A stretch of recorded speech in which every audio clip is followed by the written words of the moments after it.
Hello, everybody, and welcome into the Two for Talking podcast. I'm your host, Corey Tusick. I've got Josh Yohe with The Athletic alongside comedian Joe Bartnick. You can check him out at Sadman's in Boca Raton on August 8th or 9th and Boston Comedy Studio on August 23rd. And then a special guest joining us from the Kaboly and Mac podcast. 93.7 talent, WWE social contributor, Steelers correspondent for the Pat McAfee show, and collector of Josh Yohe images. That would be Mark Kaboly. Mark, welcome to the show. What an introduction. All that means is I can't really hold down one job, so I need like 5 of them to make ends meet, right?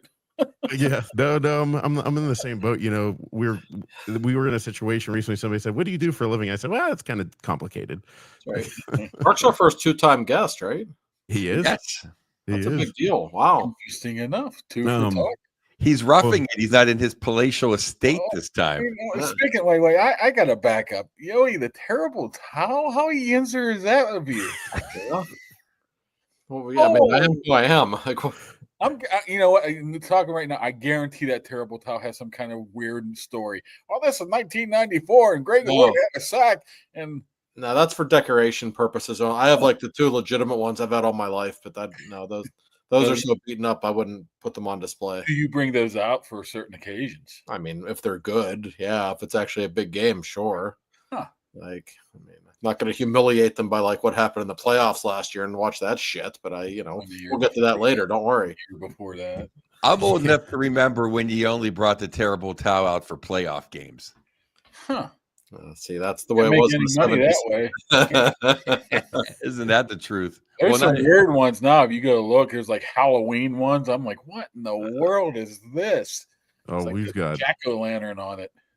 My wife used to work at the VIP with like Franco and everything like that, and they would give away the Halloween towel every year. So she would like, I have a collection. I have like 10 of them, and the kids just have them everywhere. I mean, they've got pink ones, they've got camo ones. It's just nuts. But Mark, while people are filtering in, because we want to talk to you about, there's a couple things going on up in Latrobe tomorrow, but I texted you. Josh told me one time that he collects pictures of him. You collect pictures of him in making interesting faces. And I was in Adobe Premiere editing our episode the one time, and just right where I landed on the episode, it was Josh making a very interesting face. So I sent it to you, and here's the picture for people that want to see it. Look at that chubby Yohe. I love it. So I sent that. I sent that to Mark, just be like, "Hey, Josh told me that you collect images of him," and you sent back like a folder of images.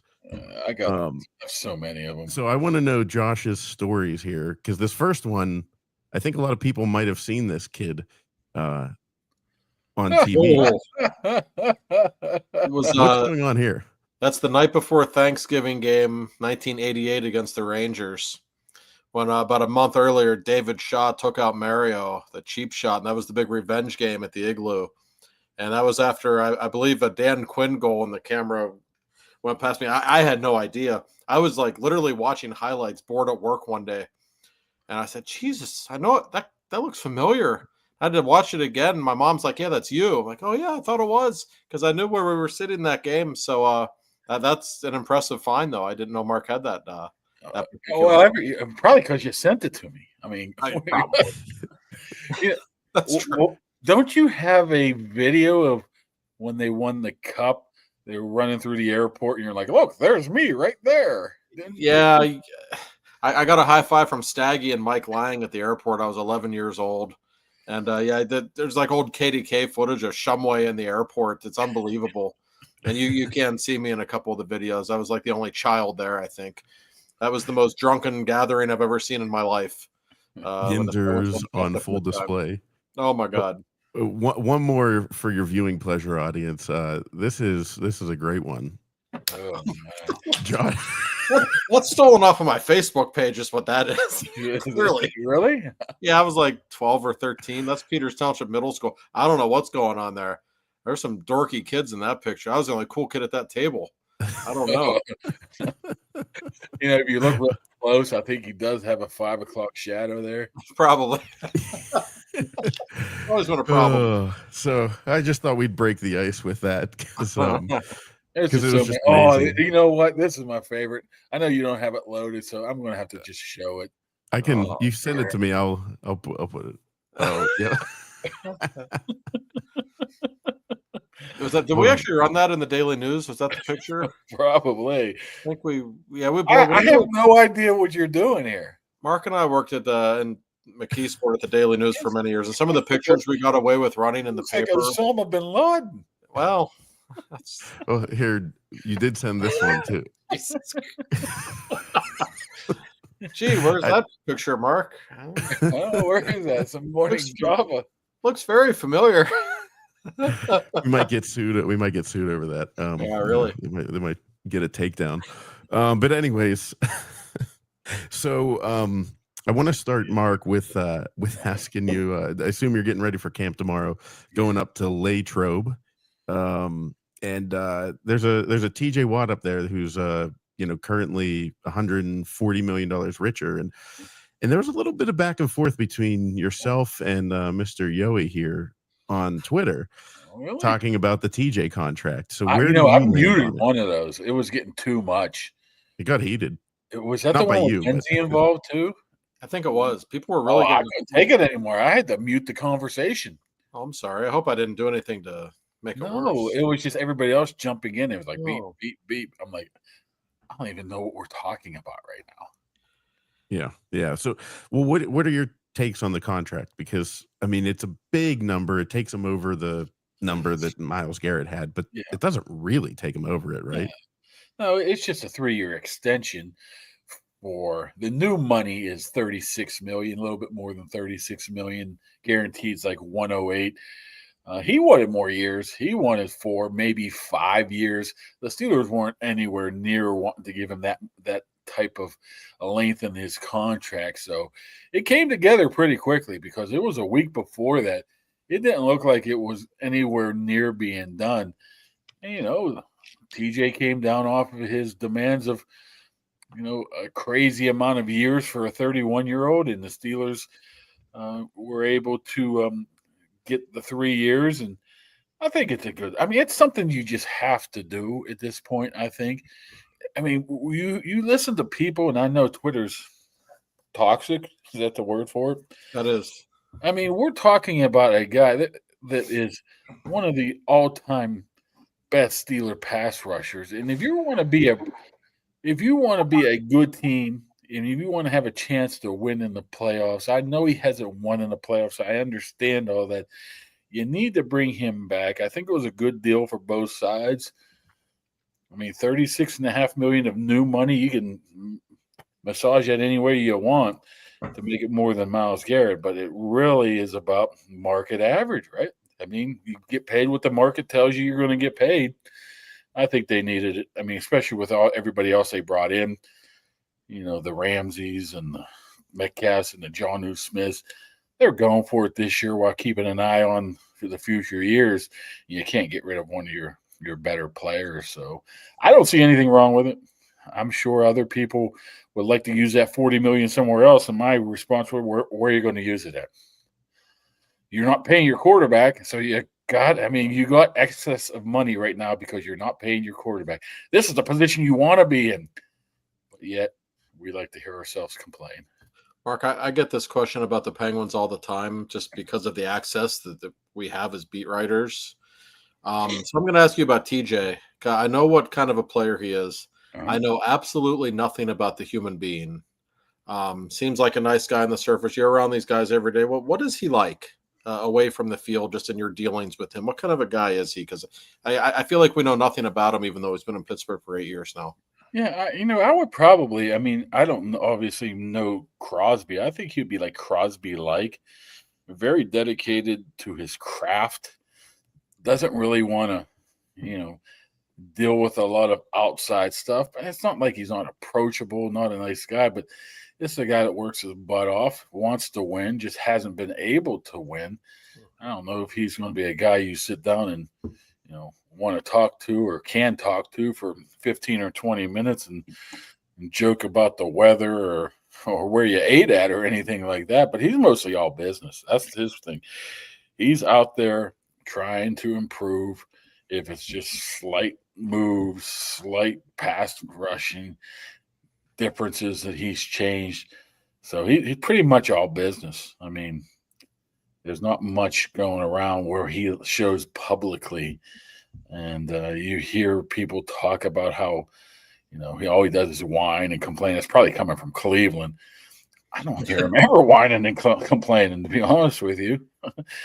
He just seems like a guy that if I would guess, he would be very Crosby-like, isn't his attitude. I am pro TJ Watt. I'm glad he got his money. I'm glad there's no BS. I'm glad he's coming to camp. I'm glad he's going to go for it. But this revisionist history that somehow he's one of the top 2 or 3 greatest Steeler defensive players, it's almost like, is everyone in this town in concussion protocol? I mean, Mark, seriously. There's Mean Joe. It's Mean Joe, Jack Ham, Jack Lambert, Mel Blount, Polamalu, Woodson, probably Harris. At least the top 4. It's he can't even see with a telescope. I think if you narrow it down a little bit and just say pass rushers, that's where you can get away with saying he's probably the best pass rusher they have. And I'll give you. But I still take Harrison for big game games. He's like Mike Tyson, Harrison. He scares you when you just dreaming about him scares you. And that to me is the curtain, not how much milk you can drink and how good you look, speed rushing. Just the intimidation factor is kind of not there. Yeah. Chris Boswell once told a story about when he came in and tried out and how James Harrison would just stare at him and glare at him while he's trying to kick. Because if you remember, that was probably a decade ago when they went through 4 kickers and he was just glaring at him, trying to make him uncomfortable. And then even like the next year, he had a pretty good season. And Debo's in the meeting rooms, just glaring at him there too. I remember him saying to the fact that if you miss this kick, you're going to be washing my back in the shower. Not too many people can get away with that other than Debo. Wow. Never heard that story. Yeah, he's a guy that just absolutely loves intimidation. He'll intimidate you to make it. I think he got off on it, but Mark, don't you have to be a top 5 Pittsburgh Steeler defensive player of all time? Don't you have they changed the rules for Mel Blount? Don't you? If you're not a Houston Texan, you're not a San Diego Charger. To be the Pittsburgh Steeler, you have to scare the shit out of people. Yeah, but he's had. What's he have? 105 career sacks, 108 career sacks. He's great. That's where you're getting it at. He's great, and he makes some. He really is. I'm not trying to knock him as a player. I just think the way people think of him, it's like take it easy. No, he's not going to be the guy who's going to knock you on your butt. But although, he's almost pulled a page out of the old LT handbook. You ever see him punch that ball out? You don't see too many people doing it. TJ Watt, I'm talking about how he just rears back and thinks he's Mike Tyson and punches the ball out. LT had the old swipe of the quarterback to get the ball out, but TJ's not going to intimidate many people. That's where I don't think anybody's going to deny that. But they need to help him this year. Just going back to more of the football things, they line him up on one side and where he's at every single time. And they're talking about changing that this year and have him go different all over the place. So I don't know. We'll have to see what it is right now with those guys. But what's his name? TJ Watt. It's a little slow for me tonight. I'm past my bedtime. TJ Watt. They're going to have to move him around a little bit, I think.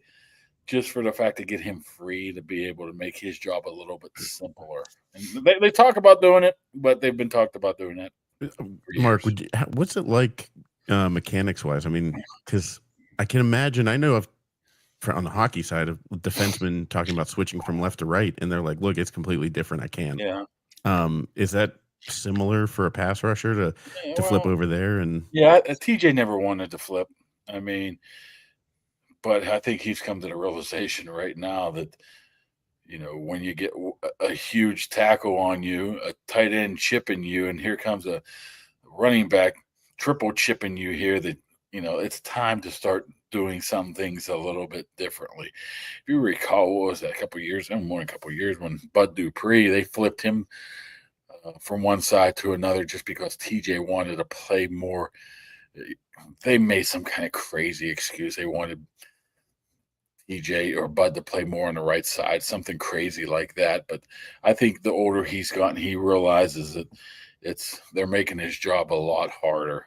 So it is not something he would prefer to do. I mean, but I think he's come to even late last year, he's even admitted, yeah, I think we need to do this. But they've been talking about this for years now. Then you have 4 plays a season where he does flip around, or if he plays that rover position. It's the question now is if they're going to stick to it. I don't know. All right. Mark, the TJ Watt talk was fun, but I have to say we've gone 16 minutes and we haven't mentioned Aaron Rodgers' name. How about that? So when training camp starts tomorrow, I have to think not only in terms of the Steelers, but in terms of the NFL in general, has to be one of the top stories. Number one, just because it's Rodgers. And with all due respect to the Jets, this is the Pittsburgh Steelers now. This is a higher profile team. This is Aaron Rodgers. What do you think he has left? I ask because we know of his age. We know of his injury history with the Achilles, which you know all about, of course. But Rodgers, like in the last 10 games last year, statistically, he was pretty good. Yeah. Are the Steelers banking on him being that guy? I don't think they want him to be the Aaron Rodgers, or they don't believe he's the Aaron Rodgers of the 4 MVPs. That's crazy to even think right now. So first of all, there's going to be a major amount of national folks coming to town here. And something tells me that I don't think Aaron Rodgers is going to be making a lot of time for a lot of these guys. But, I mean, first day he was here for mini camp, it was just, I was like, well, who are these people? They're just coming from everywhere.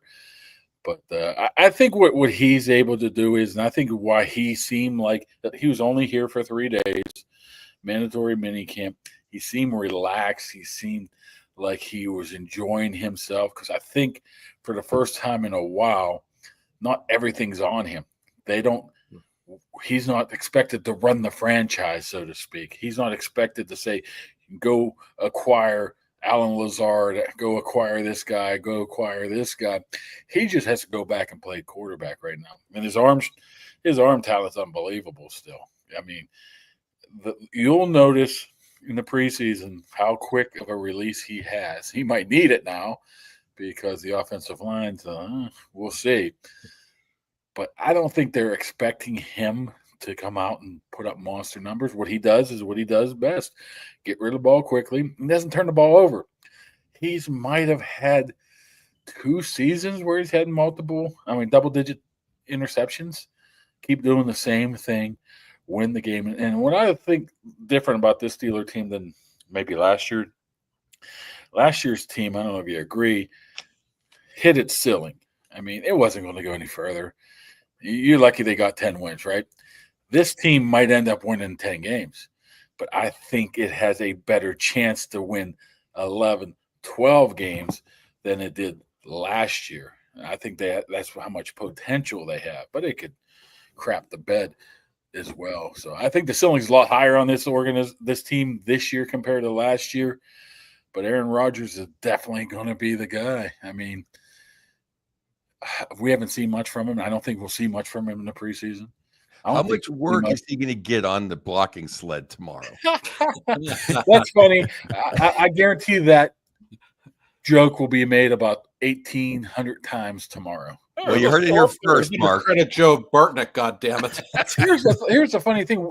Last year was the first year nobody decided to go to it because it was dumb. I mean, they put you in the corner. You can't see anything. You can't write anything. You can't videotape anything. You can't take any pictures. So we're all like, the hell with it. We're not going to this thing. And Russell Wilson tears his Achilles or tears his calves. So I'm guessing tomorrow about 4:00, there's going to be their share of people there watching. And something tells me that Aaron Rodgers won't be hitting the sled. Speaking of hitting the sled, what do you think of his protection? Have they improved? Have the rookie guys, after a year under their belt, is he going to be able to play? I think if he can play at least 12 games, I think that's where the over-under is. And because Rudolph saved Christmas, and by that I mean the over-under, I'm not anti-Rudolph. I like this. What do you think how much is he going to withstand the season, Rodgers? I mean, he hasn't. You look over his career; he hasn't missed a ton of games, not many at all. Even last year, other than obviously the Achilles injury on play number 2, but even last year, he was banged up a lot last year, and just not the Achilles still healing. He was banged up all over the place, and he still was able to play. I mean, he looked decent running the ball, but he is 41. I don't think they want him to, get out of the pocket and do stuff that, younger Russell Wilson would do or 24-year-old Roethlisberger can do. But it's you look at 2 things with this team. Well, actually 3 things. You're going to have to get good quarterback play. I mean, that's the NFL right now. You got to get this young offensive line up to speed. You got 4 of the 5 guys are either, second or third year guys. You look at Fatanu, he was their number 1 pick last year, supplanted Rodgers Jones as a starter week 2, but then he gets hurt. So that has to come together, and I think the defensive line's a little bit of a question mark, even if you got Derek Harmon, Cam Hayward, Keanu Benton. Keanu Benton pretty much flatlined last year. Mm-hmm. Harmon's a rookie. What are you going to – you can't expect a ton from him. He might give you a ton. And Cam Hayward's a stud, but he is 36. So there's not much behind those 3, correct? Yeah, and that's the problem. They got about 14 guys, Josh. I swear to God, you don't know one of them. I don't know one of them. Guys like Logan Lee and obviously, Loudermilk because he plays about 4 snaps a game. Guys they got from New England. Their 4th-round pick, Y.A. Black's a monster who can play the middle, but once again, a rookie. So I think there's a lot of let's throw 8 guys against the wall and see who sticks behind those starting 3. I think that's where they're at right now. What do you think of the secondary? Because we can all say, that, I'm spacing his name right now. It's not even late for me. I just can't think right now. You're joining me. Brain. My guy from Alabama via Miami, he's Minka. gone. Yeah, Minka. Whatever you want to say, he wasn't coming with the big play. He still was a field general out there. And people always say, to get a secondary to all be on the same page takes a minute. Do you think these guys will all be on the same page by week 1, or it's going to take a minute? How many times have they had communication errors you heard of over the past couple of years? Oh, my goodness. Minka was, how can I put this nicely, a guy that people were going after last year, as in teammates. There was something going on, and it always seemed like he was involved in it. I don't know if he was trying to cover for somebody or whatnot, but that's another big key. Right now they got Juan Thornhill as your starting free safety. Say that again, Juan Thornhill. Maybe he was good 7 years ago. He stunk with Cleveland last year, and they didn't sign him till mid-April this year. So if you're looking for an addition, look for a free safety. They got $25 million in cap space. So they're able to get a corner or a safety. But they got Darius Slay on the corner. They got Jalen Ramsey, and if he's getting paid $26 million, I think the Steelers don't have to pay him that much, but he's getting paid $26 million overall. And you got a guy is in his 3rd year. You're trying to see if he's going to be a guy that is going to be a future of your franchise in Joey Porter. You got some talent there, but where are they going to go? You can only play 2 cornerbacks. I don't think that. I don't think you want Jalen Ramsey playing the slot very much. I don't think you want him playing safety very much either. So that has to work out a little bit too of who's going in where. Well, wouldn't it make sense then, Mark, to get another couple of safeties, because most teams play 3 wide receivers most of the time anyway. So isn't it good to have 3 good cornerbacks? Beanie Bishop from West Virginia last year, but there's a reason why he kept losing his job to Cam Sutton. I mean, he seemed to be always around the ball, but they were fluky type of interceptions. I don't think you can really count on that, but there's not a lot out there. That's probably why they're waiting.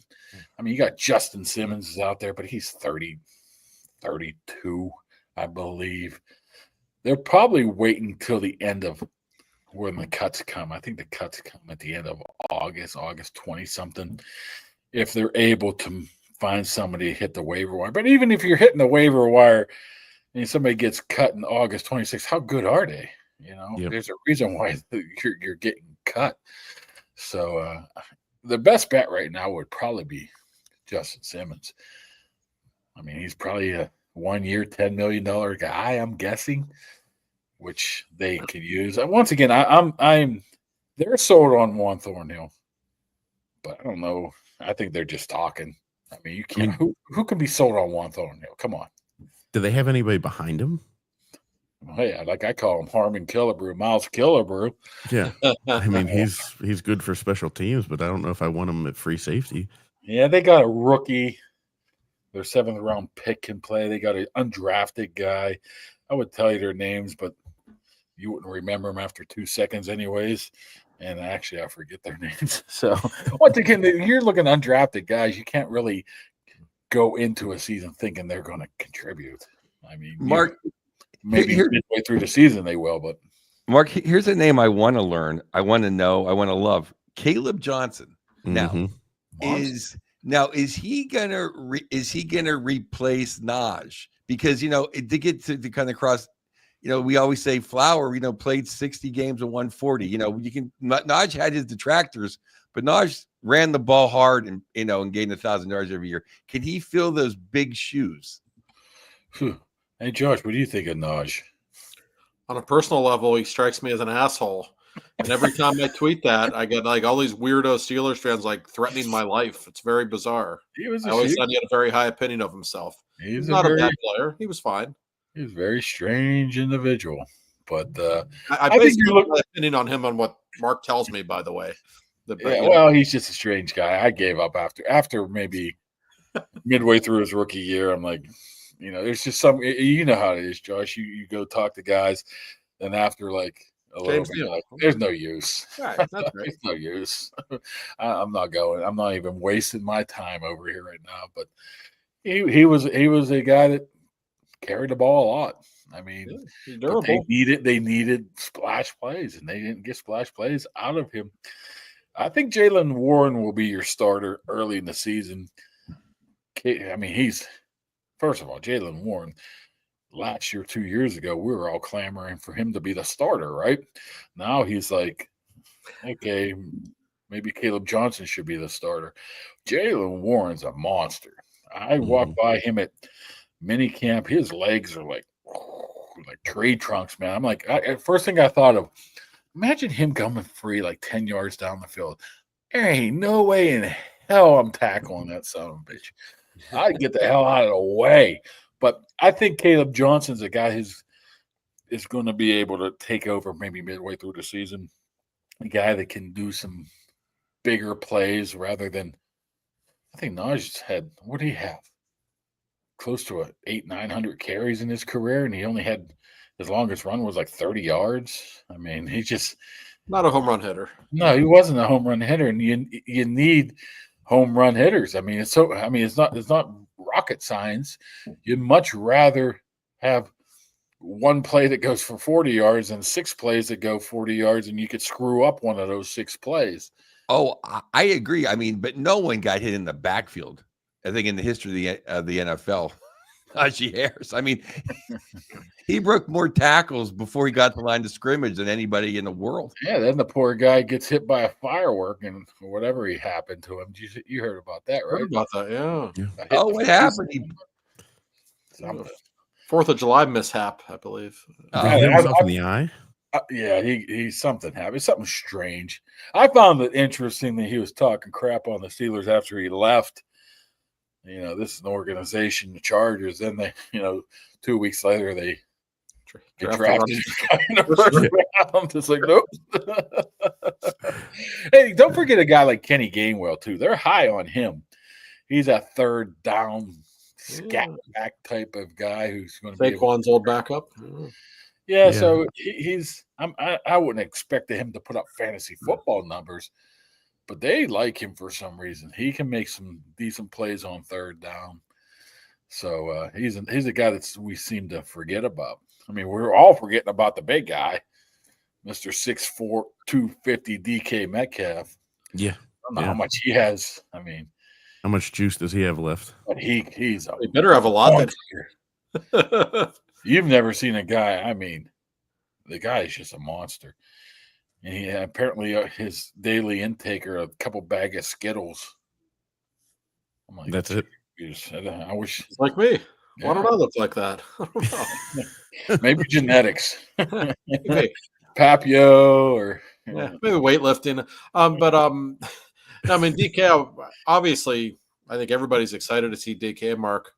But so much of the talk, just like last year, will be, who's the other guy, who's wide receiver too. Obviously they have some options, and in the slot, these are both big Michigan guys, by the way, so they're big Roman Wilson guys. But he strikes me as more of a slot guy than an outside guy. Like, is it Calvin Austin? Like, what, Robert Woods? What are we expecting here? I'm a huge Calvin Austin fan. I think he's going to have a really good season. Roman Wilson looked really good in football and shorts. He's a different guy. Last year he came in, what I was told. I mean, he's coming from me now. A little out of shape. Not really good football shape for the pros, maybe good college shape. And then he got hurt, couldn't get on the field. They're not 100%. They have a lot of faith in him, but they need to see it first with Roman Wilson. He could be the guy. I like Calvin Austin. Robert Woods is the second coming of Allen Robinson and Van Jefferson in my eyes, right? So you're looking at Austin. You're looking at Roman Wilson. You want to throw Ben Skoranek in there or Scotty Miller? No.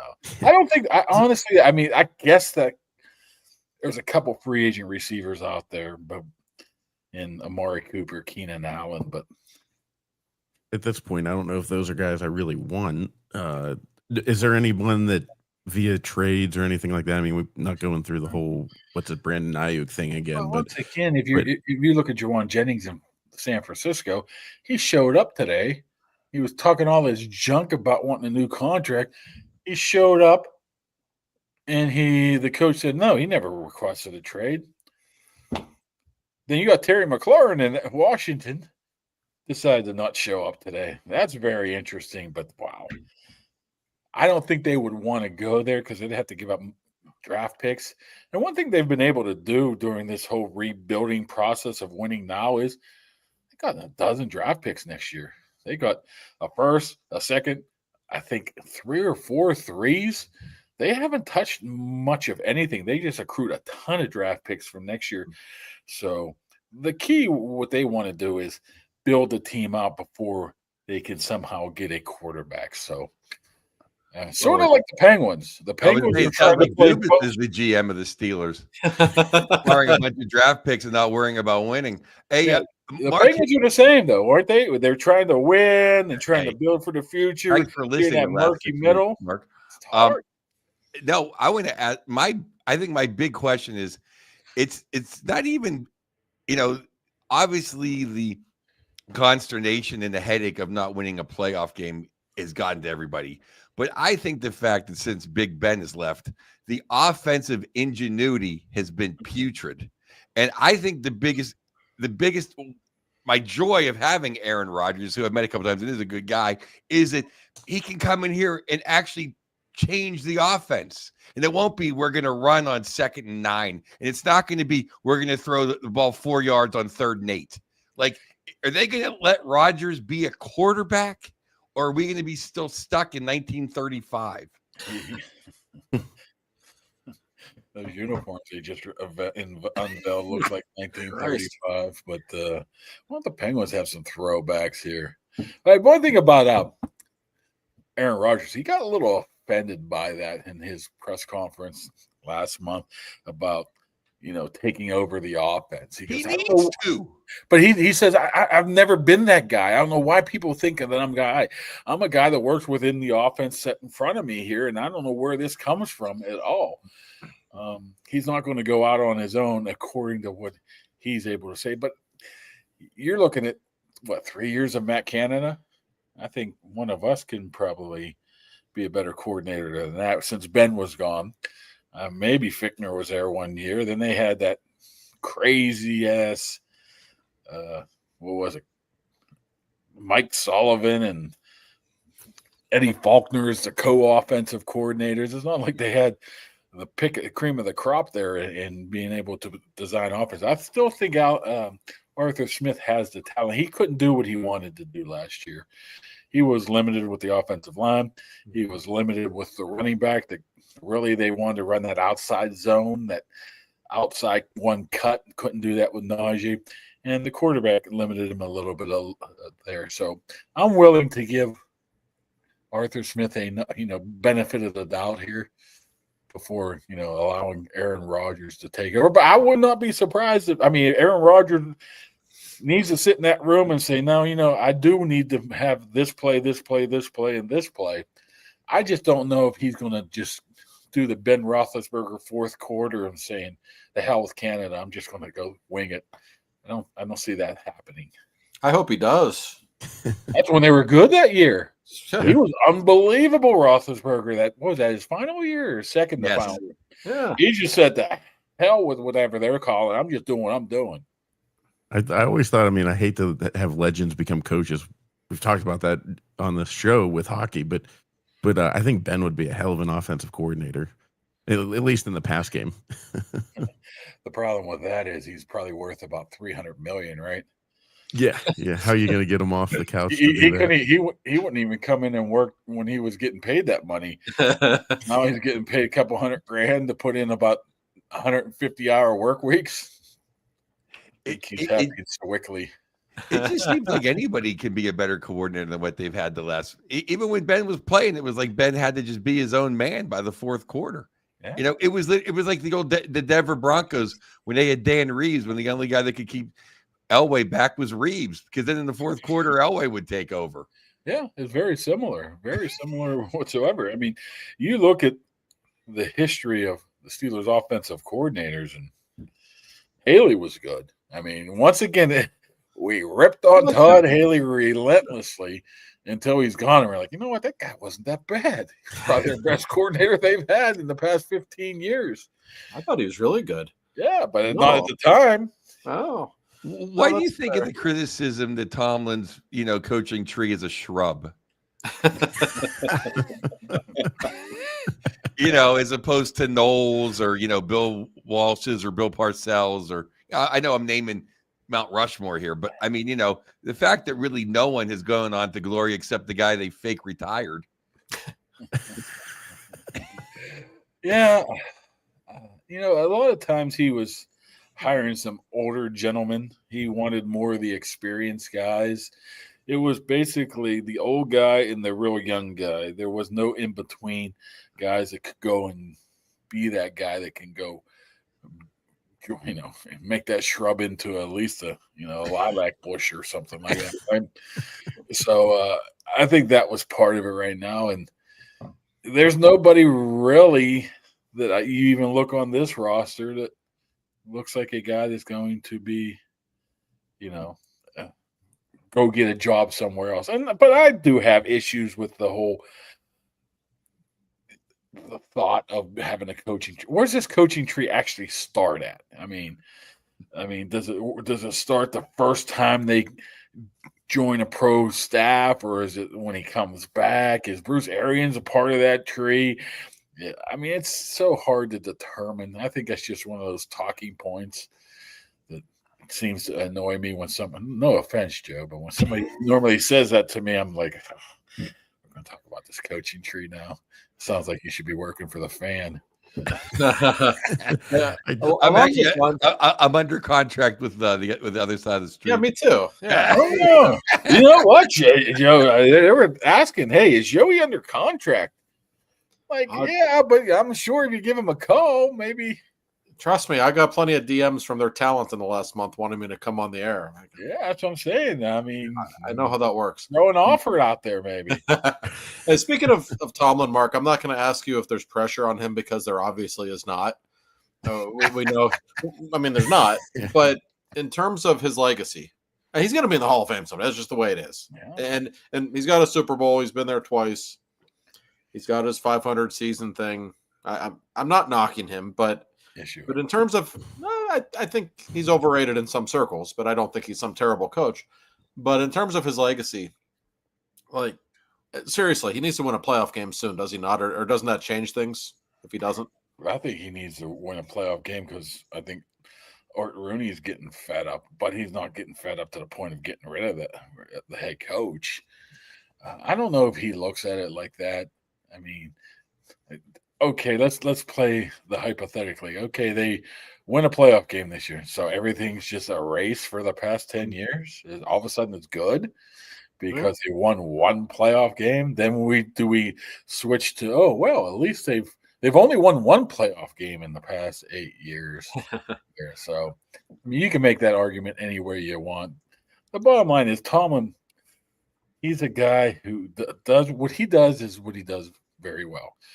He motivates guys, and he has a ton of passion still for the game. His issue has been identifying coaching staff that can take these guys to a different level. You talk about, well, Mike Tomlin's never been able to develop a quarterback. I mean, it's not Mike Tomlin that should be doing it. It should be Mike Tomlin to hire somebody that was able to develop a quarterback right now. But you're right. Mike Tomlin's the head coach of this team until Mike Tomlin does not want to be the head coach of this team. It's almost like the Cowers guys. Everybody said, oh, he won with Cowers guys when we thought the players, but maybe it was the coaches, because he came in and he kind of had a pretty set, established that's what Mark's talking about. Did Cowers win with Noel's team? Well, I'll say this. He hired on his first coaching staff, he had Dick LeBeau, Dom Capers, and Marvin Lewis on his defensive staff. Bill Cowher knew how to hire assistants. Well, who else knew how to hire assistants was Art Rooney, because when Mike Tomlin came in, he says, you're keeping Arians, you're keeping LeBeau. Yeah. Mm-hmm. Yeah, that's true. I just I love Mike Tomlin in some cases. I mean, like every Yinzer, but other times I'll go for, I just don't want to get embarrassed in a playoff game. I mean, how long has it been since we've had a playoff game that wasn't over by the end of the first quarter? Not only that, how they lost too. I mean, speaking of the ultimate Yinzer, I don't recall, I probably just ignored you, but you probably went absolutely ape shit last year when they just ran the ball right down their throats in Baltimore. I was somber. I just didn't talk to anybody for the next 24 hours.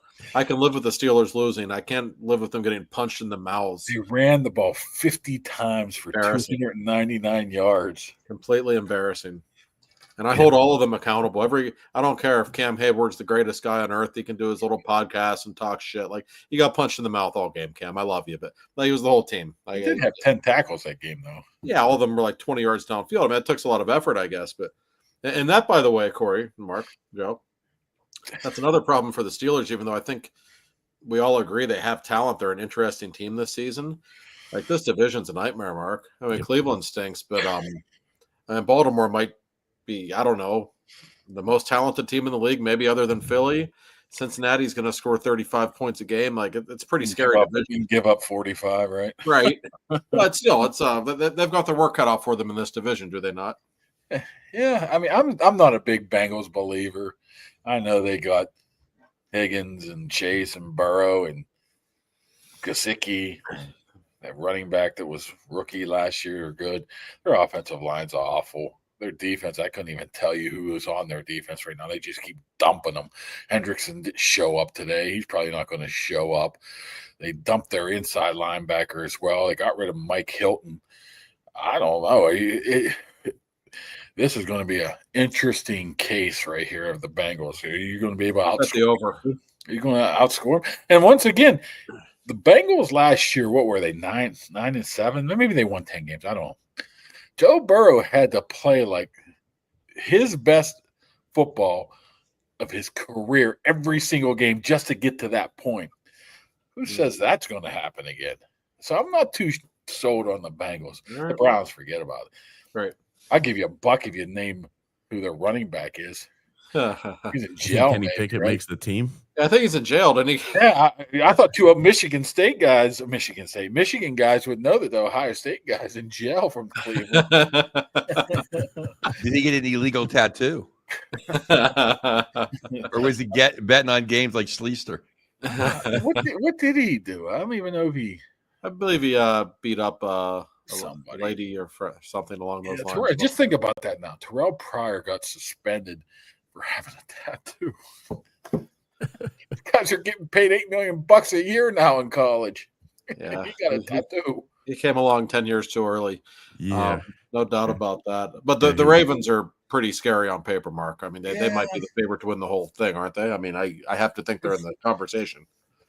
Yeah, I mean, Derrick Henry doesn't look like he's slowing down anytime soon, right? No. He's like a different breed. And they got 2 good tight ends. They've upgraded their defensive coaching staff. Wonder what that's like. Hey, well, they brought in old Chuck Pagano from Indianapolis just to be a secondary coach. How about that? Love that. Wow. I mean, that's you think he can add something to the squad? Yeah, that's going to be a tough one. I mean, if I'm guessing right now, I would probably put them as a odds-on favorite to win the AFC, even over Buffalo. I think Buffalo's still limited. If it's not Joe Burrow, it's nothing. I think Cook's holding out right now. I'm sure he'll be back as well. I think Kansas City's best days are over. I think, as my favorite saying goes in San Diego, in LA, Chargers, the hell has Justin Herbert ever won? Nothing. Oh, he gets put on so many people's Mount Rushmores and like top player lists. And all of a sudden, the sexy pick is the Denver Broncos. Bodnick's ain't that good. Well, Mark, what record do you think the Steelers are going to have, and where in the division 1, 2, 3, or 4 are they going to finish? We'll get you out of here, so get your rest for Latrobe. You're going to be doing 2-a-days starting tomorrow. Yeah, 2-a-days have been gone by about 15 years now. CBA's like, how many days of underwear are they in until they actually hit somebody? 4 acclimation period. Thursday, Friday, Saturday, Sunday, off Monday. Then they can put the pads on Tuesday of next week. So they'll be nice and acclimated by then. Nice. Nice. What do you I think they're going to do this year? Can I just say 8-1? Because isn't that the thing to do? I think they can win 10 games. And they'll be right on that border of making the playoffs or not. Once they get in there, I think they'll have as good a chance as anybody at least to win a game. But I like what they did. I like their roster. I think their roster is a lot better than it was last year. But, when you're that close with these other teams, you have to have a lot of breaks go your way. So, I mean, you have one bad break go your way, all of a sudden you only win 9 games and you're a 10 seed instead. So they'll be better, but I don't know if it'll be as much better to even, compete with the Ravens. They'll compete with the Ravens because they always do, but not come playoff time. So Mark Kaboly picks the Steelers to win the Super Bowl. You heard it here first. That's what every Yinzer's I don't even going to know where run the Super Bowl is this year. New Orleans? I think so, maybe. I used to look that stuff up. Mark Kaboly once woke up on Bourbon Street, completely drunk and disoriented the night before the game. Had no clue in the world where my hotel was. Was this for a Super Bowl? And this was 2002. They played down there. The Deuce McAllister game, as I like to call it. Oh, Kaboly pulled a Stanley Steamer. Woke up on Tuesday. The whole game. It was not good. And if I didn't see a guy, Del Lawley, I would still be lost in the street there somewhere. I hate New Orleans. I liked it at 02. We went back a couple of years. Every year it got worse and worse and worse. I'm like, I'm done. Well, before you go, Mark, I do want to ask you your thoughts on the Penguins. How do they look? They're probably tired, right? There it is. Honestly, I don't know if I can use that anymore because they've been absolutely vacationing for a good couple seasons now, right? Right. Your line might be washed up. I don't know. I'll still use always it. pisses people off on Twitter every time. That's the whole point. I'll continue to use it until people realize it's just being a dick, right? I mean, people just don't understand it. I know. It's just like the Pirates too. I'm up with just the old /Buccos. We will have no pirate talk, Mark. We will have Buccos or we'll let you go now. This is for professional franchises only. Podcast. Buccos. They even win today. Yeah. Did they? Is that 2 in a row? Yeah. It's the Oh, best you know team what? in the league. Donnie Kelly, probably manager of the year now. Ronnie Ball. Yeah. I have no idea if this is really a real stat, but it was one of those websites put it out, and they said that if Paul Skeens had average run support, MLB average during his career, he'd be 44-1. Really? Yeah. I mean, he's got like a sub-2 ERA. I mean, I know we don't talk Pirates, Joe, but like he's literally in the history of candy and nuts. It would be Christmas every day. But it's unbelievable. It's the weirdest thing to watch. I almost feel like it's like if the Bengals are what the Pirates would be if there was a salary cap in the NFL or in the MLB, like where it's like an organization that like occasionally gets the guy like Joe Burrow, but just can't figure it out. Joe Burrow went to the Super Bowl. Yeah, I mean, there's nothing like the Pittsburgh Pirates. They can't hand out a freaking bobblehead. Yeah, that's another thing. If you're going to do a bobblehead, don't you just make enough for everybody? I mean, what is this 20,000 crap when you know darn well that 37,000 people were there to get the Mac Miller bobblehead? You just learned that in grade. Which is a little weird, by the way. Don't bring enough If you can't bring enough brownies for everybody at school, you don't bring enough. You don't bring brownies. That's just right. It doesn't make any sense to me. I mean, another thing that pisses me off about the Pirates is these bobbleheads where you have to pay extra money just to get the bobblehead. You see that? The extra money for the tickets? What the hell was that? It was like a guaranteed bobblehead ticket? No, it's like I think it was a weird one. It was like a Star Wars something or another. I'm like, I wonder how much these are. And there was a special ticket you had to buy that was like $70 just to get this bobblehead. That's called fraudulent ownership, is what that is. You know what? Before I go here, this Nicholas guy in the comments said that he lived in Sacramento. Tell us what you think about the Sacramento game where in the playoffs, Joey. I don't want to talk about it. See, he's just trying to piss me off now. As a Sacramento Kings fan, I give Shaq and Kobe like 50 free throws in the fourth quarter just to make sure, need them in the final. Revving him up a little bit, right? You're getting me worked up. Speaking of which, Mark, thank you for coming on. No, I don't believe in football in shorts, but I will be making my presence felt next Tuesday in Latrobe for the first day when they actually play football. You should show up Wednesday when the Pat McAfee show's there. Oh, I didn't know that. Maybe I will now. Yeah, they're showing up on Wednesday. Oh, boy. Josh is showing up with his terrible towel, though, right? He needs autographs. The only autographs on that are the men from the 70s. That's like Lambert and Russell and Ham on one. I don't touch that one. Speaking to two Michigan. You got to put TJ Watt on there. He's just as important. He's won as many Super Bowls.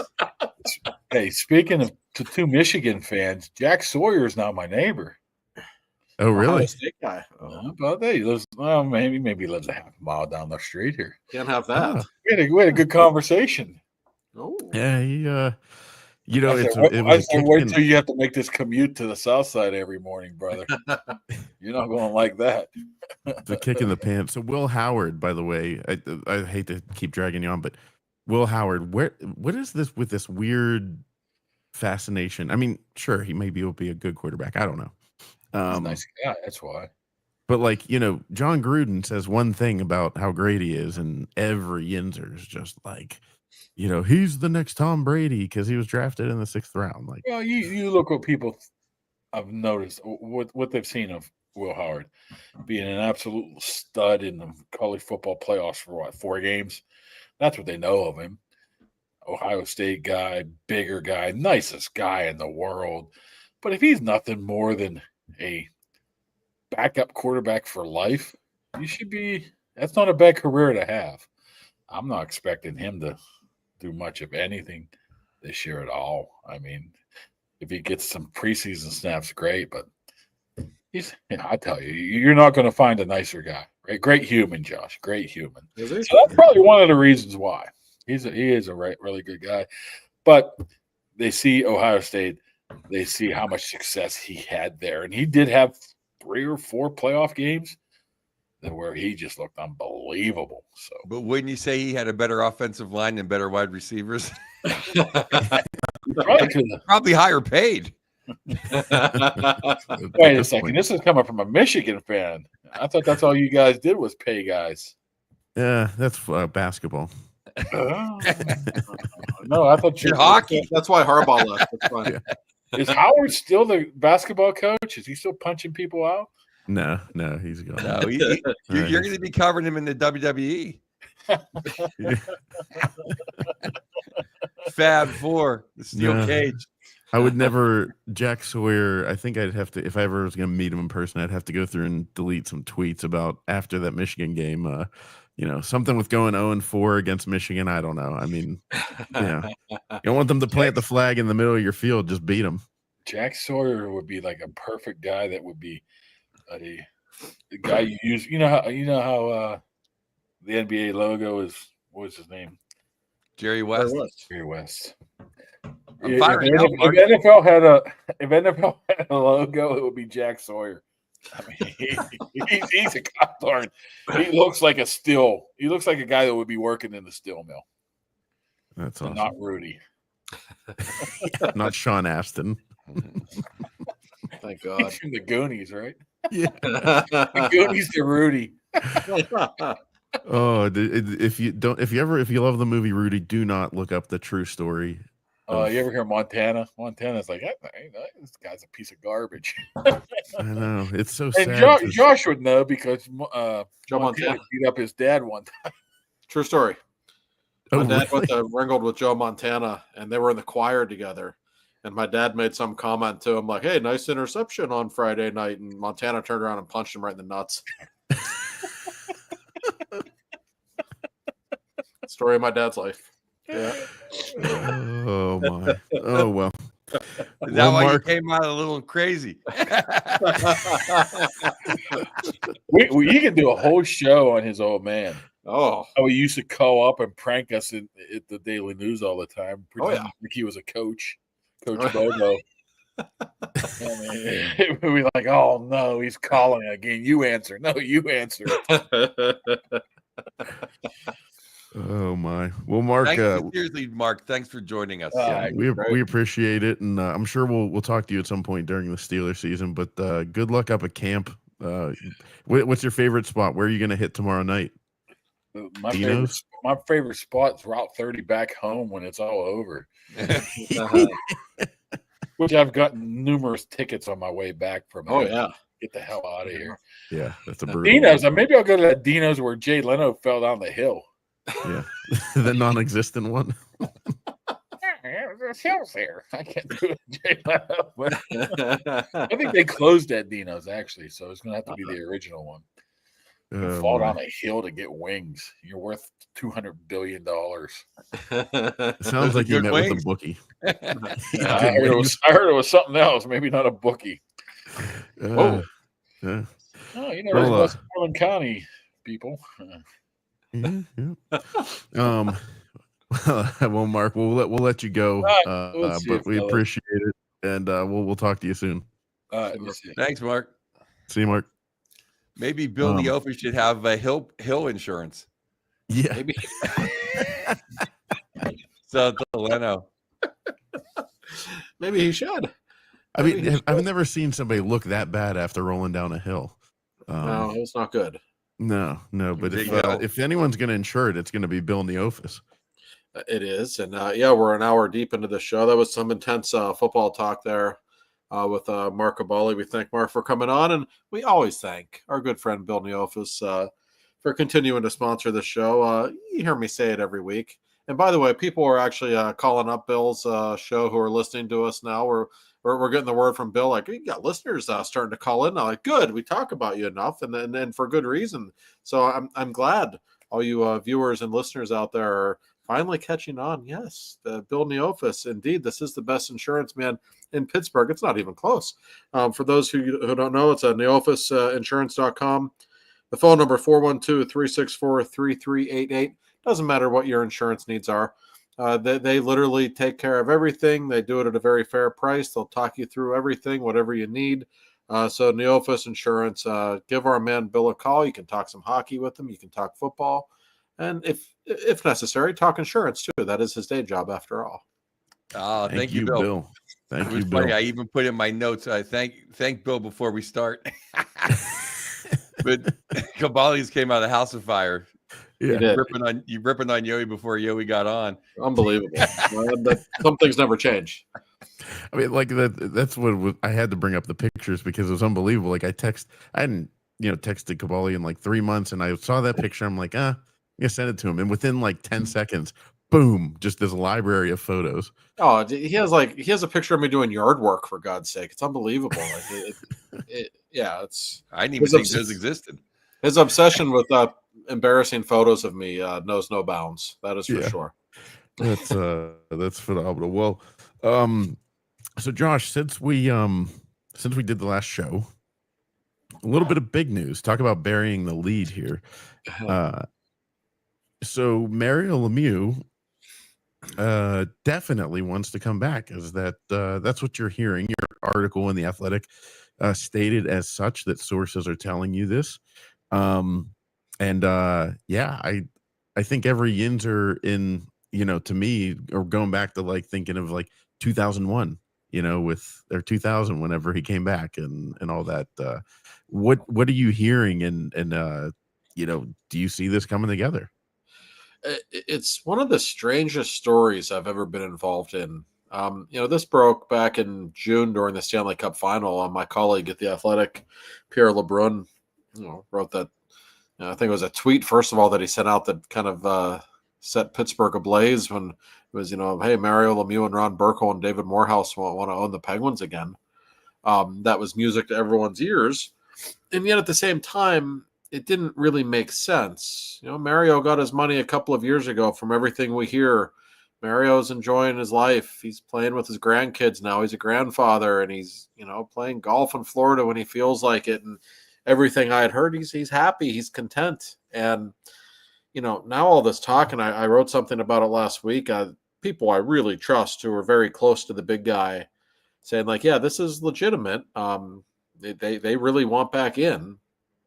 And I actually said to this person, I said, why? Like, why is Mario interested? And I was told a lot of things that, he misses being around the team. He wants to see the team do better. He wants to take care of the season ticket holders like he always did. And then the final comment, 3 words: Mario is bored. I thought, well, and he has a history of that. He does. He retired in '97. Yeah, he owned the team again, but a couple years later, he got bored. He wanted to play again. Like, I think that is a part of his personality. The real question is, well, I guess there are 2 questions. Do Mario and Burkle have the financial resources to make this happen? I understand Ron's a billionaire, but it's going to cost probably $1.5 billion to pull this off. I would think that's no small chunk of change even for him. And the bigger question, does Fenway really want to sell? Because we know Fenway has come out and said we would like a minority owner to join us.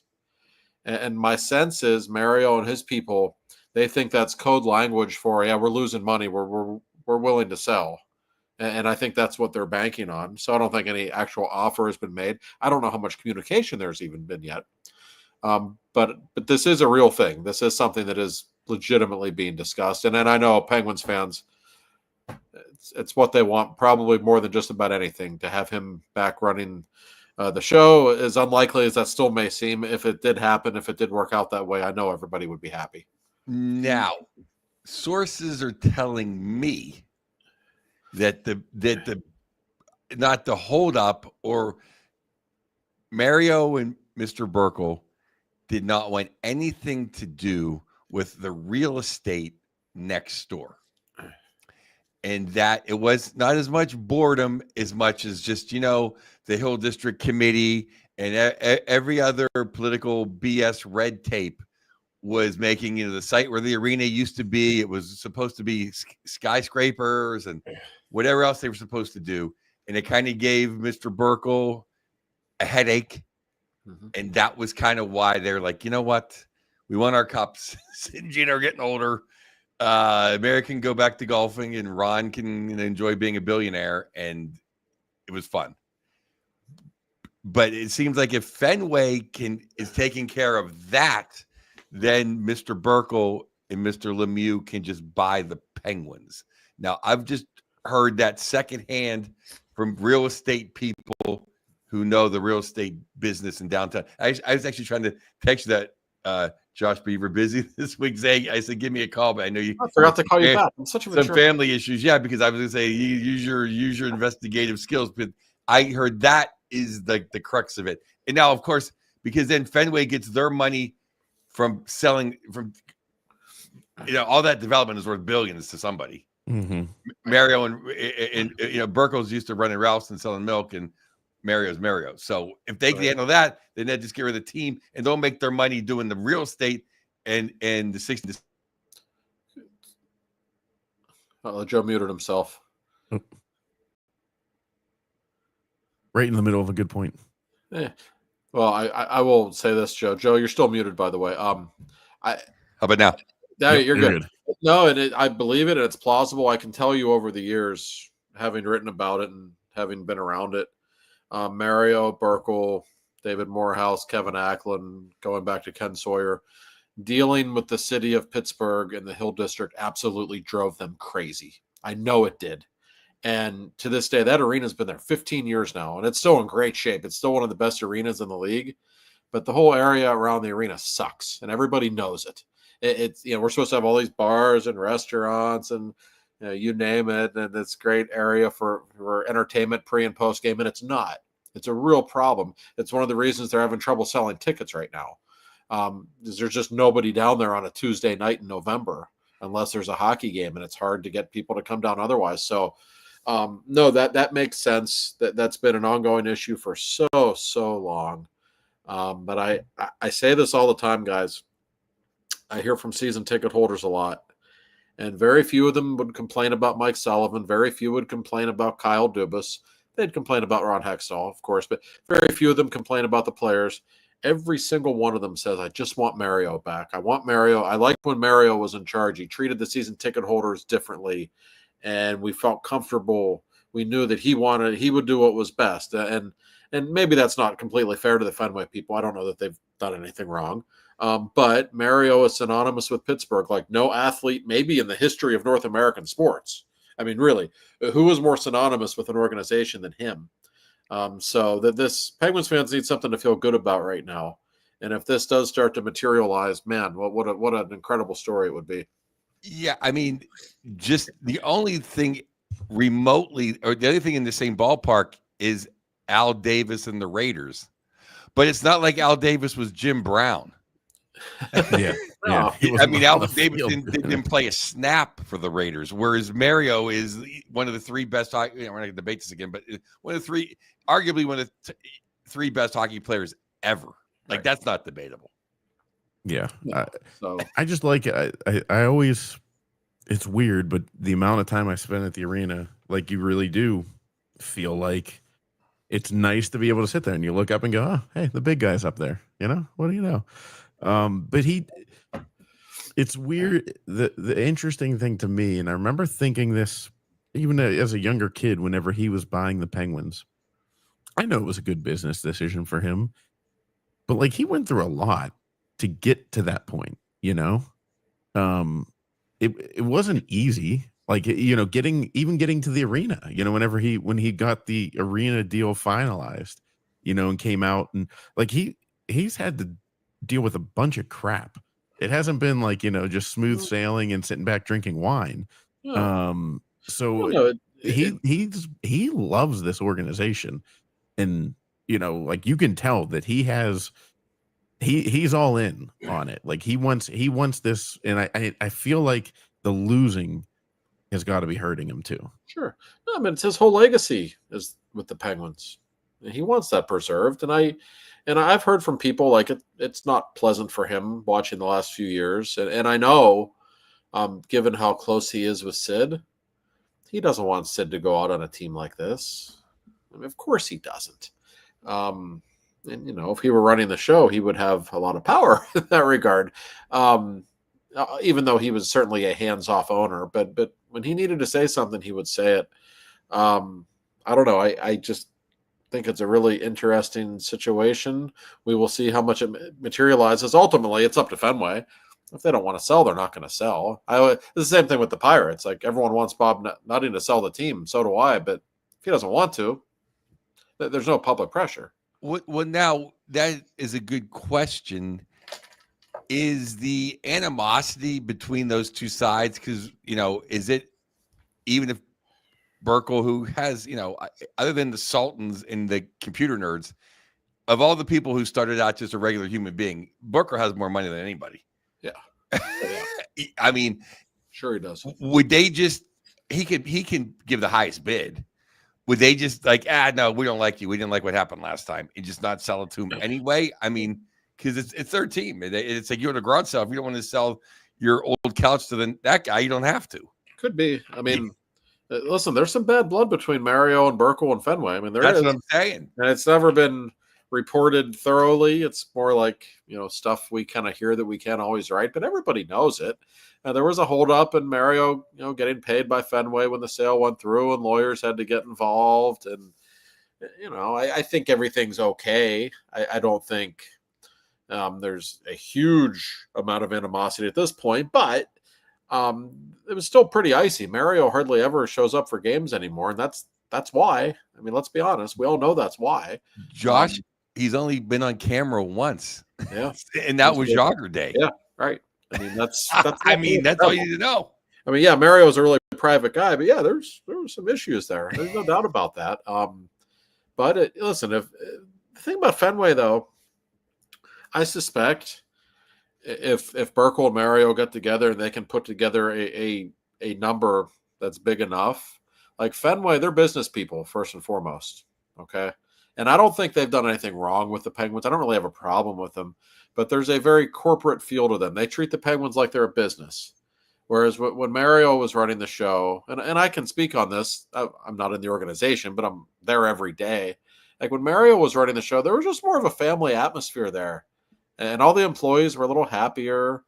And you could, it was obvious. It was, it trickled down throughout everyone in the organization. I don't know that Fenway's done anything wrong, but there was a different feel then.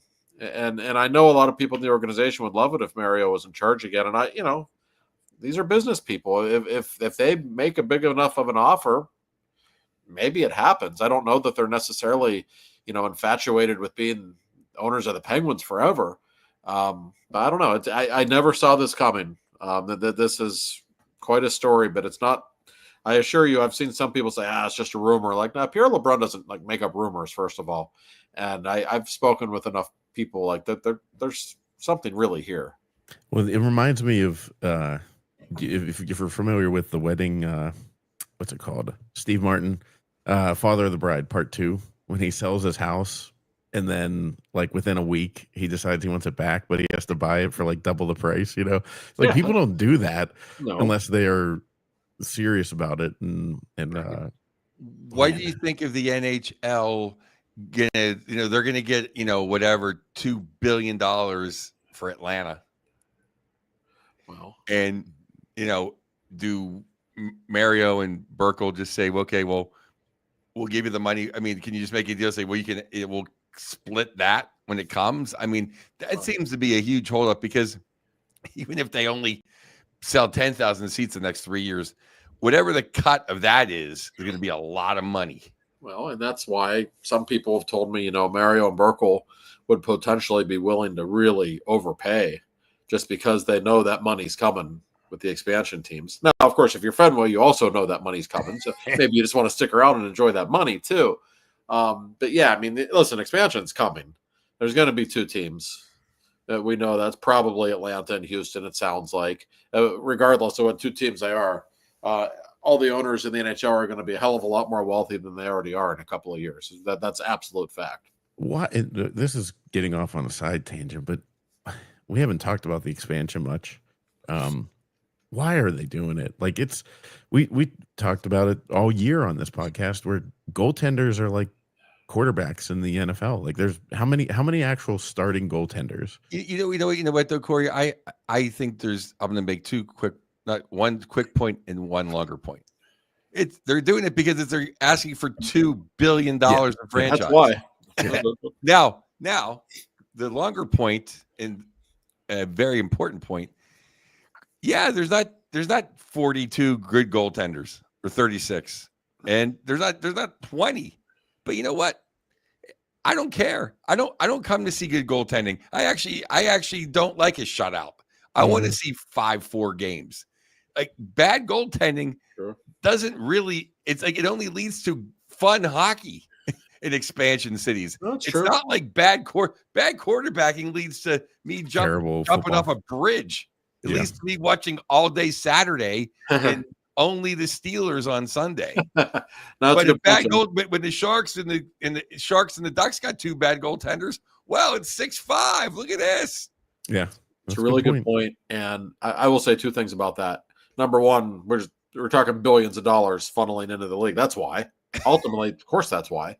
But also, if you look at the last 2 expansion teams, Seattle and Vegas, they have both been financial successes. Vegas, if you go to a game in Vegas, you understand that whole city is in love with that team. That they don't have any trouble selling tickets. They're making a ton of money there. And even though the Kraken kind of suck, that place is sold out every night. Seattle's a really good sports town. They're making a lot of money there. So the NHL, I think, has kind of thought, boy, we've got this expansion thing figured out a little bit. And now we're going to go to maybe Houston, like the 4th biggest city in the country. That can't go wrong. And maybe we'll figure Atlanta out now. So it's financially driven. It's not great for quality of play, really. But I get it from a financial standpoint. Of course, it makes sense. Maybe Mario wants to come back and play against these expansion teams. And they're licking his chops thinking. At least Jagger. Yeah, Yager could get a couple. He could get to 2,000 points if he put him in the power play. Yeah. He could play in Houston. He's got another jersey to add to that group. Yeah, I was saying there'll be another guy down there in the Houston have to all realign. Yeah. So I mean, but you're hearing from enough people. Like, have you heard from anyone in the organization, Josh? Because I know you've talked on that side, but like anyone on the organization, because FSG came out and said, we're not interested in selling, blah, blah, blah. Is there any kind of like commotion on the inside? Like, this could happen. Not really. What's interesting is nobody's really speaking about it, even internally. And nobody on Mario's side is talking about it or denying anything or confirming anything. Like, everyone's just being very quiet about it. And I think we're far away from finding out any, solid information in terms of how close this could be. And again, I don't want to suggest that, everyone in the organization hates Fenway. I don't think that's true. But the fact is that they've laid off an awful lot of employees the last couple of years. And that wasn't COVID related. That was just, wanting to save some money. And it's not like they don't spend money elsewhere. Trust me, there are certain things they'll spend money on in the arena or in the organization, but then a lot of people lost their jobs last year. That didn't go over very well, but with a lot of people in the organization. And I've had more than one say, Mario wouldn't have let that happen. And that might be true. I don't know. But he was as beloved as Mario was as a player. And I think we can roundly agree that, probably he and Clemente are the 2 most beloved athletes in the history of the city. I'm telling you, he was just as beloved as an owner, not just by the fans, but by the people who were around him every day in terms of the way he treated people. They miss that. They really do. So when this story got out that there was even an inkling, a chance that this could happen, man, my phone lit up in a hurry with a lot of people, hoping maybe it was going to be a reality at some point. Oh yeah, that's what I was just gonna say. I'm sure your phone got busy real quick that day. Oh yeah, because I know I was one of the people that texted you and said, "For real? Oh my god, oh yeah." oh no, hey, we all turn into little kids when 66 is around. I have interviewed more famous athletes and been around more famous athletes, and I'm pretty unfazed by it. The second he walks into the room, I kind of put my head down, like, oh shit, there's Mario.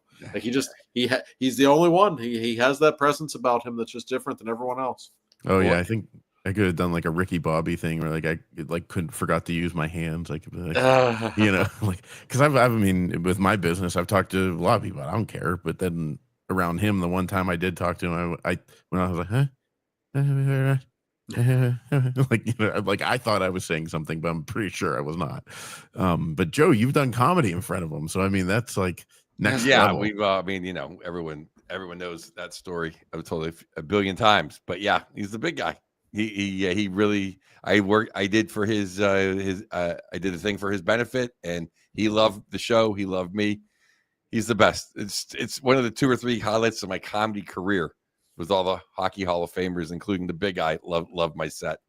And also I want to thank a lot of people donated in my father's name. This in lieu of flowers, we said give to Mario's foundation, and a lot of people who me and my mother did not know who they were. So maybe they listen to this show or whoever they are. Thank you. And it all went to the good cause. That's great. So that's awesome. Yeah.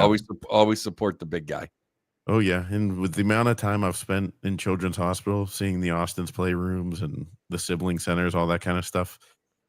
It's the big guy takes care of Pittsburgh like nobody else. That's right. And we cannot come thank back, enough. Ronnie. Just come back. Raise the price of milk. I don't give a damn. Buy the team. Buy the team. Ackland just started a whole new law firm. He'll quit. He'll come back. Get the man back together. Yeah. Let's do it. Well, hey, we went so long with Kaboly. I think we have some stuff. Do you want to save the CBA stuff for next week? Yeah, might as well. We got another 6 weeks of summer programming or so, right? Yeah, and a guy let you guys know though. I didn't even tell you guys yet, but the one and only radio voice of the Penguins, Joe Brand, has confirmed he will come on the show. We just got to schedule a time, so you get Joe Brand. Yeah, he did a good job in that season. The ticket reveal, him and Michelle. I thought their acting chops were, they were up there for people that probably haven't acted much in their lives. I will say, well, maybe we'll get to it next week, but I saw the vaunted Athletic TV ratings. Did you see that, Josh? I didn't read it. I know they came out. Wow. Let's go for it. About where the Penguins power play was a couple years ago. Penguin television broadcast, they ranked second to last, which I think is ridiculous because Josh Getzlaff, I watch everybody. Getzlaff is one of the top 3 or 4 play-by-play guys in hockey. I'm not even a homer. No, I think he's really good. No, I do too. And I personally wish they would kind of just pick one color commentator. I don't love the whole rotating thing, but I also think those guys are all good. Yeah. I'm not knocking those guys at all, but just I mean, I don't care if they, I don't care if they had Nick Nolte doing the color. I mean, Getzlaff should be in the top 10 anyway. No, he's really good. And Rupper's great. I love Colby. I'm forgetting who else is it. And then Borky does TV. Borky. Borky's the best. Jesus, sorry. Yeah, I always think Borky, radio, but and then you got Jay Caulfield. Like, how can you? I mean, Jay's the best in the television. So second to last is. I disagree. I watch a lot of games around the league. I could not vehemently disagree with that more. There's some bad broadcasts out there. I won't name names, but I don't agree. Yeah. No, we've been blessed with a lot of things in Pittsburgh, but broadcasting with the Penguins. Oh.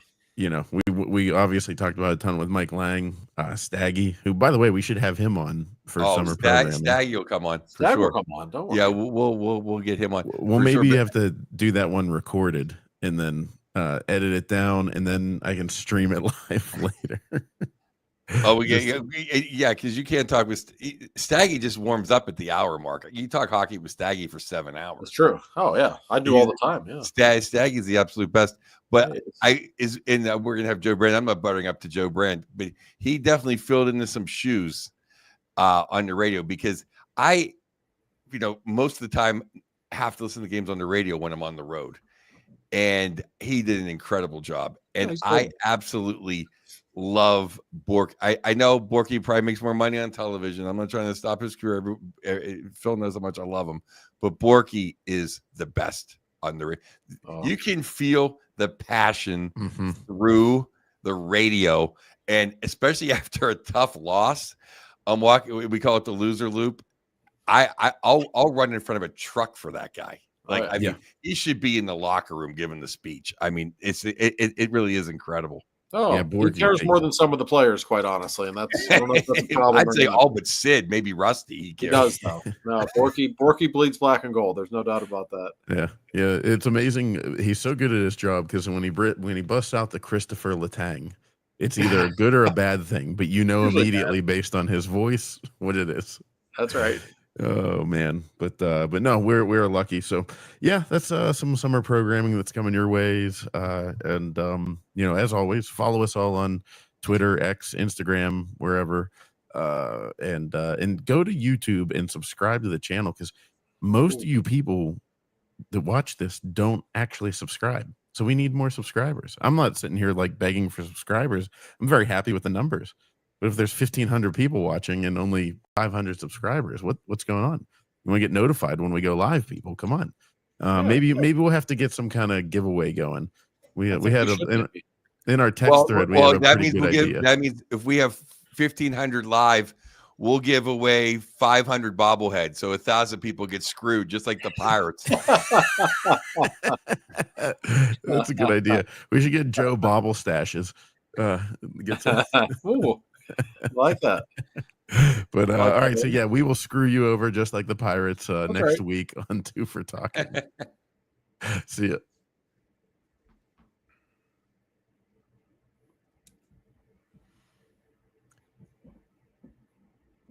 It's ending.